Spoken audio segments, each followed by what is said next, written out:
दोस्तों, महान वो नहीं जो कभी गिरा नहीं, बल्कि महान वो है जो गिरकर फिर खड़ा हुआ। इसी संदर्भ में आज हम बात करते हैं सदी के महानायक श्री अमिताभ बच्चन की। अमिताभ बच्चन का जन्म 11 अक्टूबर 1942 को प्रयागराज इलाहाबाद में हुआ था। वे महान कवि श्री हरिवंश राय बच्चन के पुत्र हैं। पढ़ाई पूरी करने के बाद उन्होंने नौकरी के लिए ऑल इंडिया रेडियो में वॉइस ऑडिशन दिया, लेकिन वहाँ उनसे कहा गया तुम्हारी आवाज़ भारी है, रेडियो के लायक नहीं है, और उन्हें रिजेक्ट कर दिया गया। यहीं से शुरू होती है एक ऐसे इंसान की कहानी जो हार मानना नहीं जानता था।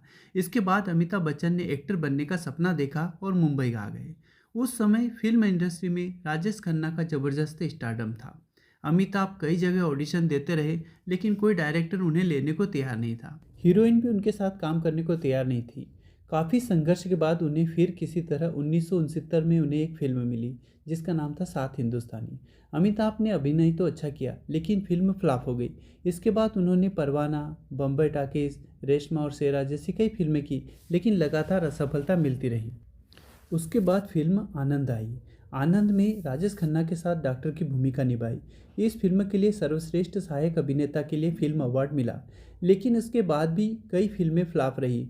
अब तक उनकी 16 फिल्में फ्लॉप हो चुकी थी। तभी अमिताभ को धर्मेंद्र, राजकुमार और देवानंद के द्वारा रिजेक्ट की गई फिल्म जंजीर मिली, और इस फिल्म में उनकी किस्मत बदल गई। इस फिल्म ने अमिताभ बच्चन को एंग्री यंग मैन के रूप में नई पहचान दी। अब पूरी इंडस्ट्री उनके कार्य की सराहना करने लगी। एक कार्यक्रम में किसी ने हरिवंश राय बच्चन से कहा, आप अमिताभ बच्चन के पिता हैं, वही जिन्होंने जंजीर फिल्म बनाई। हरिवंश राय बच्चन की आंखें भर आई और उन्होंने कहा, एक समय था जब मेरा बेटा मेरी पहचान से जाना जाता था। आज मैं अपने बेटे की पहचान से जाना जाता हूँ। इससे बड़ी खुशी की बात एक पिता के लिए क्या हो सकती है। इसके बाद उनकी फिल्म हिट होने लगी। दीवार, मुकद्दर का सिकंदर और सबसे बड़ी हिट फिल्म शोले। इस फिल्म के बाद अमिताभ बच्चन देश के सबसे बड़े सुपरस्टार बन गए। फिर एक बार उनकी परीक्षा की घड़ी आई। कहते हैं ना, समय हमेशा एक जैसा नहीं रहता। फिल्म कूली की शूटिंग के दौरान उन्हें गंभीर चोट लगी और वे कोमा में चले गए। कई महीनों तक अस्पताल में रहे। इसके बाद उनका करियर धीमा पड़ गया। 1990 के दशक में उनकी कंपनी एबीसीएल डूब गई।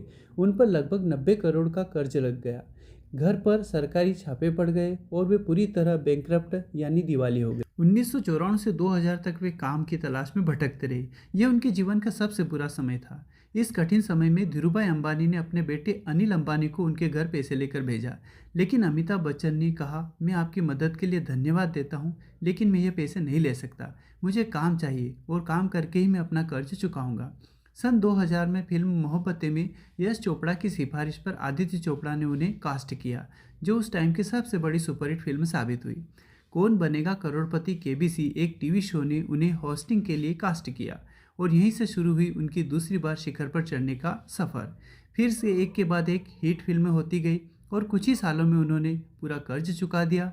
फिर से अरबपतियों की सूची में शामिल हो गए। एक कार्यक्रम में धीरूभाई अंबानी ने अमिताभ को बुलाकर अपने मित्रों से कहा, यह लड़का पूरी तरह हार चुका था, लेकिन इसने अपना स्वाभिमान नहीं छोड़ा। इसने मदद ठुकरा कर अपने पैरों पर खड़े होकर दुनिया को दिखा दिया, मैं इसकी इज्जत करता हूँ। और ये शब्द अमिताभ बच्चन के लिए उन पैसों से कई गुना ज़्यादा वैल्यू रखते थे जो उन्हें देना चाहते थे। तो दोस्तों, देखा आपने कैसे एक व्यक्ति शून्य से शिखर पर और शिखर से शून्य पर आ गया और फिर से शिखर पर पहुँच गया। अमिताभ की एक क्वालिटी सबसे बेहतर थी कि वो बुरे समय में भी काम मांगने से कभी नहीं हिचकिचाए। कहानी से सीख, अगर आज आप असफल हैं तो इसका मतलब यह नहीं कि आप हमेशा असफल ही रहेंगे। अमिताभ बच्चन की लगातार 16 फिल्में फ्लॉप हुई, फिर भी उन्होंने हार नहीं मानी। ऑल इंडिया रेडियो ने कहा तुम्हारी आवाज़ ठीक नहीं है, लेकिन इसी आवाज़ ने बाद में पूरे देश में पहचान बना दी। इसलिए कभी भी दूसरों की बातों से अपना आत्मविश्वास मत खो। समय हमेशा एक जैसा नहीं रहता। अच्छा और बुरा समय आता जाता रहता है, इसलिए धैर्य रखो। Thank you for watching.